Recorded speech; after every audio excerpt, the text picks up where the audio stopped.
Donc voilà la suite de ma vidéo. Donc là ici, donc j'ai utilisé un set graph et une CPU 300 dans l'environnement TIA Portal. Et là maintenant je vais montrer comment lier le PLC Sim TIA Portal avec ProcessSim. La chose à ne pas oublier donc quand on utilise ProcessSim, c'est de prendre la librairie ProcessSim. Donc comme c'est un S7 300, je prends les 8 blocs de programme et tout simplement je viens les déposer dans mes blocs de programme.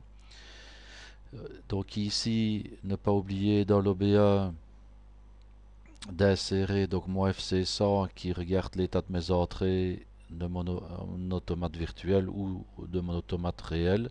Mais ça, c'est dans l'environnement ProcessSim qu'on va regarder. Et le FC100.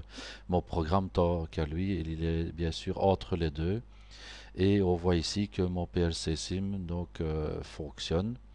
Maintenant, je dois configurer mon ProcessSim. Donc dans mon ProcessSim, ce qu'il faut faire, ben, c'est faire mon adressage. Donc là, tout simplement, j'ai mon bouton en I00 et mon moteur en Q00. La deuxième chose, ben, c'est de lui indiquer les paramètres de connexion. Donc ici, dans PLC Sim, ben, j'ai travaillé en PLC Sim TCP. J'aurais pu prendre PLC Sim MPI, Profibus, etc. Mais je suis en TCP. Donc là, je dois paramétrer mon interface, bien sûr, en PLC SIM TCP. L'adresse par défaut est 192.168.0.1, donc je vais tester ma connexion et si elle est bonne, je vais pouvoir lier mon process SIM avec le PLC SIM. Donc là, je valide, toutes les conditions sont réunies pour que ça fonctionne.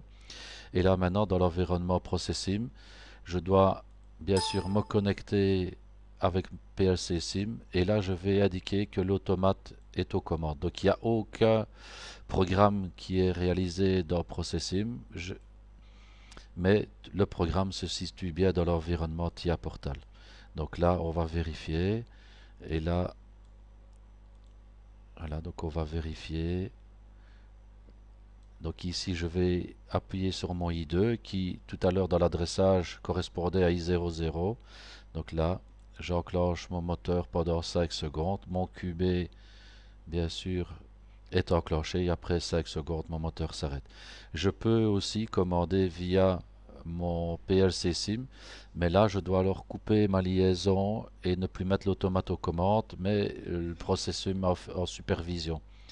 Donc là je vais vous remontrer, donc là ici la condition est réelle, on est bien au step 2 et on voit que mon moteur va s'arrêter après 5 secondes.